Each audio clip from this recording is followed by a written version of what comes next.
London Top Adda in partnership with Dabur Chyawanprash, Servocon, Dr. Ortho, Tourism Partner Gujarat Tourism, Celebration Partner Morpheus, Dare to Dream. Doctor ortho, अब दर्द भी घुटने टेकेगा। पिछले 35 सालों से सर्वकॉन रखे सब कंट्रोल। सर आपने एक गाना कंपोज किया था अकेले चल पड़िए, जिसके बारे में भी आप गा भी रहे थे। OMG 2 जो जिस मूवी में आपने ये गाना गाया है, उसके पीछे का क्या स्टोरी था सर? फिल्म के जो निर्देशक हैं अमित राय जी, वो चाहते थे कि एक गीत बैकग्राउंड में चले जो थोड़ा उसमें उस कैरेक्टर में थोड़ा जोश लाने के लिए हेल्प करे। क्या कहानी है यू आर माई सोनिया की के बनने के पीछे की? करण ने, मुझे याद है, इंडिया में एक सेट लगाया था जो लंदन के पब जैसा दिख रहा था। ये जो गीत है सूरज हुआ मध्यम, ये फिल्म से पहले कंपोज हो गया था और मेरे पास था, तो मैंने करण को ये गीत सुनाया था।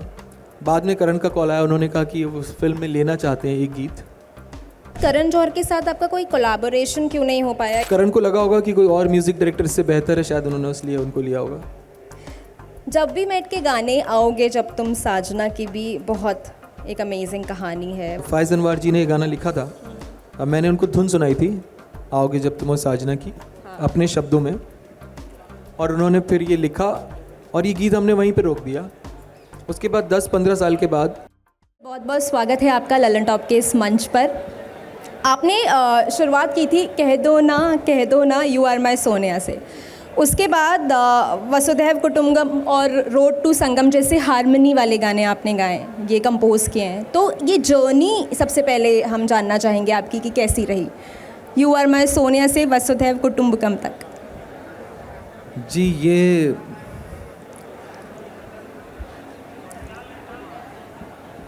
ये जर्नी एक ऐसी है कि अपनी मर्ज़ी से कहाँ अपने सफ़र के हम हैं, रुख हवाओं का जिधर है उधर के हम हैं। तो अपनी मर्ज़ी से तो नहीं होता, लेकिन जैसे जैसे शायद आपके मन में कुछ होता है और वैसी परिस्थितियाँ हो जाती हैं, वैसे लोग मिलते जाते हैं और वैसे ज़िंदगी आगे बढ़ती है और वैसे ही आपका काम आगे बढ़ जाता है। हाल ही में फिल्म आई OMG 2, उसका भी एक गाना आपने कंपोज किया था, अकेले चल पड़ियो। अकेलो चल पड़ियो। वो गाना सुन के अक्षय कुमार या पंकज त्रिपाठी का कोई रिएक्शन आया उनकी तरफ से कुछ, वो भी आप बता दीजिए। हाँ, पंकज त्रिपाठी को ये गीत बहुत पसंद है और स्पेशली हमारे डायरेक्टर अमित राय को भी गीत पसंद है, और इसकी जो सिंगर है उन्होंने भी बहुत अच्छा गाया, श्रद्धा मिश्रा। कभी खुशी कभी गम में आपके काफ़ी सारे गाने बहुत हिट हुए थे। आपने गाना कंपोज किया था सूरज हुआ मध्यम, और वो बहुत सुंदर फिल्माया भी गया था काजोल और शाहरुख पे। इसके पीछे एक कहानी भी है कि वो बुखार में उस गाने को कंपोज किया गया था, क्या है वो कहानी? इसके जो राइटर हैं अनिल पांडे, वो हम लोग एक ही घर में पेइंग गेस्ट रहते थे और वो प्रोड्यूसर थे, सीरियल प्रोड्यूस करते थे वो। तो उन्होंने एक दिन मुझे कुछ लाइनें सुनाई, बोला कि मैं भी गाना, देखो मैं भी लिखता हूँ, और उन्होंने सुनाया था ये। पहले कुछ और सुनाया, बाद में मैं थोड़ा शॉर्ट में बता रहा हूँ क्योंकि काफ़ी लोग जानते हैं।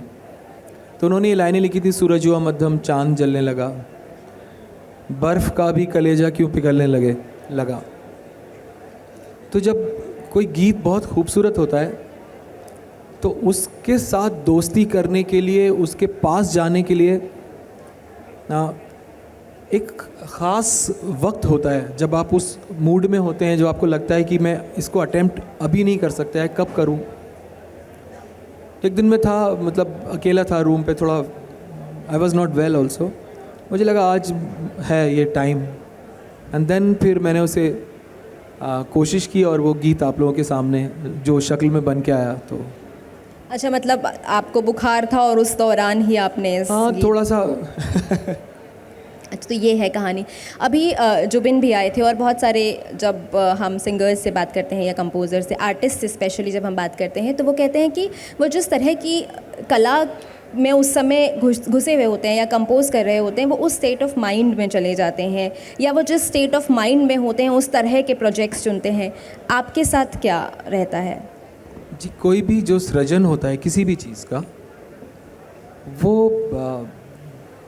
होता है, वो किया नहीं जाता, वो होता है और वो आमद होती है हम अपने शरीर को, अपने मन को उस अवस्था में रखते हैं, बस हम इतना ही कर सकते हैं।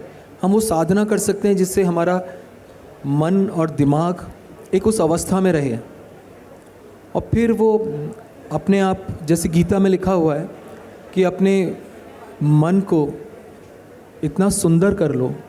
जैसे हमको अगर भगवान की मूर्ति रखनी होती है मंदिर में, तो हम मंदिर को साफ़ करते हैं। तो ऐसे ही जब आप अपने मन को बहुत साफ़ कर लेते हैं तो भगवान उसमें आ जाते हैं, ऐसा श्री कृष्ण जी ने गीता में कहा है। तो कुछ उसी तरह का ये है कि आप अपनी साधना से, अपनी मेहनत से और अपने समर्पण से उसको उसमें ढाल लेते हैं, अपने शरीर को। ये एक इंस्ट्रूमेंट है शरीर, और फिर उसके ऊपर गीत, संगीत, कला का कोई भी स्वरूप उसमें झलकने लगता है। अपने सवालों में आगे बढ़ने से पहले ऑडियंस के अगर कोई सवाल हो तो आप अपना हाथ उठा सकते हैं और हमारी टीम के सदस्य उनके पास माइक लेके पहुंचेंगे। आप अपना सवाल पूछ सकते हैं, या आपका कंपोज किया हुआ कोई गाना सुनना चाहें वो फरमाइश भी आप रख सकते हैं। सर, आपने एक गाना कंपोज किया था अकेले चल पड़िए, जिसके बारे में भी आप गा भी रहे थे। OMG 2 जो जिस मूवी में आपने ये गाना गाया है, उसके पीछे का क्या स्टोरी था सर? क्योंकि वो एक ऑलरेडी एक सेंसिटिव मुद्दे पर बनाया गया मूवी था, तो उसमें वो गाना जब आपने बनाया था तो क्या थाउट थी और बनाने के पीछे का क्या रीज़न था सर?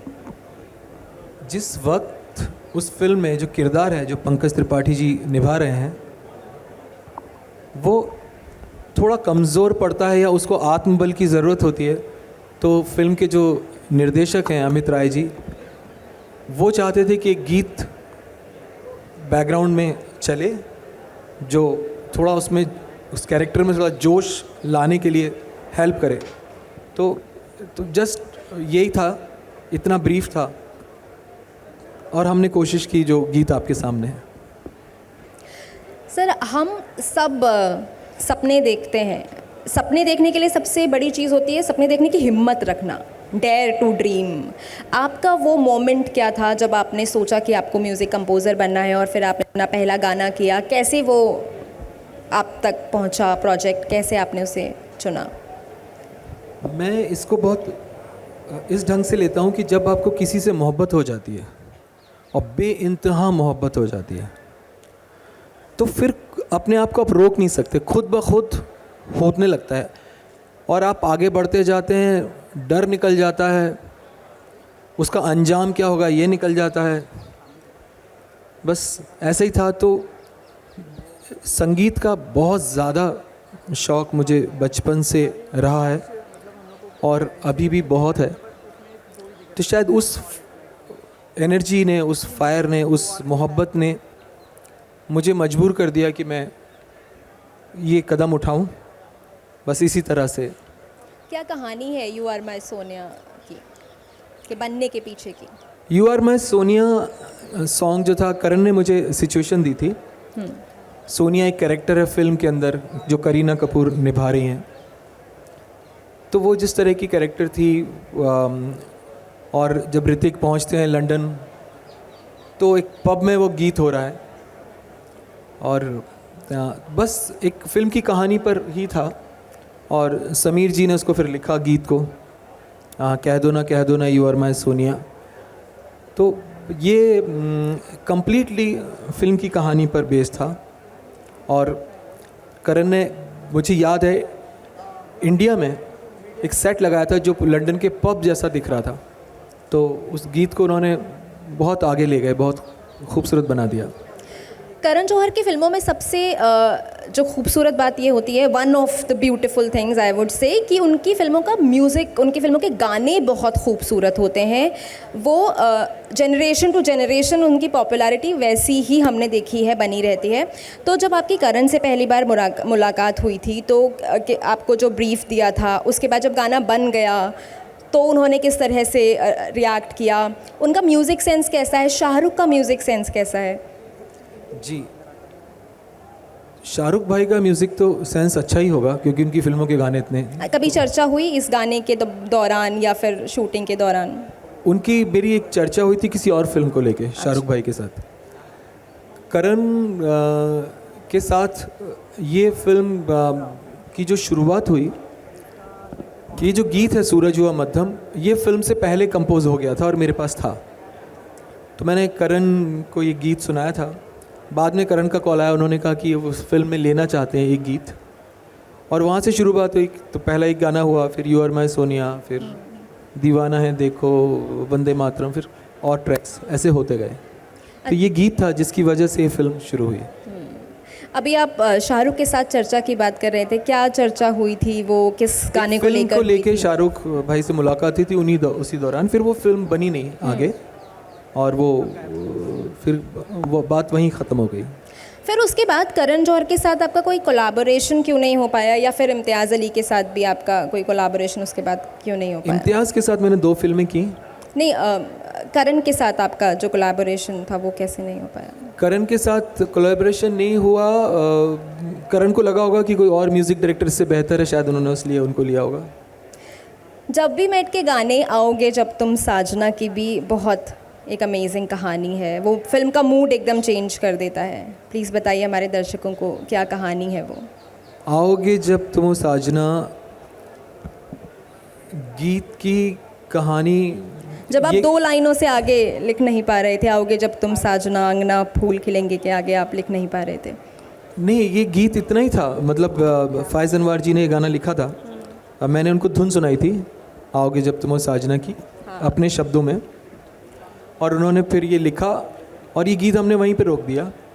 उसके बाद 10-15 साल के बाद जब इम्तियाज़ के साथ मैंने उनकी फ़िल्म की थी सोचा ना था, तो सोचा ना था के दौरान में इम्तियाज़ ने गाना मुझसे सुना हुआ था, और फिर इम्तियाज़ ने कहा कि जब वी मेट बना रहे थे तो उन्होंने कहा ये गीत मुझे चाहिए इस फिल्म में, और उन्होंने गाने को यूज़ किया। तो फिर उस गाने को आगे बढ़ाया हमने।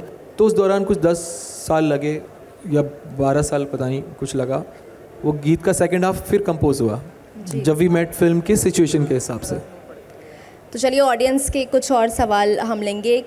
कोई सवाल अगर आपको पूछना हो तो पीछे एक सवाल। हेलो सर, नमस्कार। नमस्कार सर, मैं आपका बहुत बड़ा फ़ैन हूँ, लेकिन सर मेरा क्वेश्चन कुछ डिफरेंट है। आप कौन है, क्या बोला आपने? सर मेरा नाम हरिओम पांडे है, गोंडा जिला का रहने वाला हूँ, पांडे और जी। मैं सर आपका बहुत बड़ा फ़ैन हूँ। बहुत बहुत धन्यवाद। लेकिन सर मेरा क्वेश्चन कुछ डिफरेंट है जी सर। डिफरेंट ये है, मेरा क्वेश्चन ये है कि आजकल जिस प्रकार से, क्योंकि जो एक्टर होते हैं, एक्ट्रेस होती है, वो हम सब लोगों को मार्ग दिखाती हैं कि हम लोग उनके रास्ते पर चलकर आगे बढ़े, आगे बढ़े। लेकिन कभी कभी हम लोग देखते हैं कि एक्टर और एक्ट्रेस हो सकता है पॉपुलैरिटी के लिए या जो भी करते हैं, लेकिन वो कभी कभी कुछ ऐसे काम करते हैं जो हम लोगों को शर्मिंदा होना पड़ता है।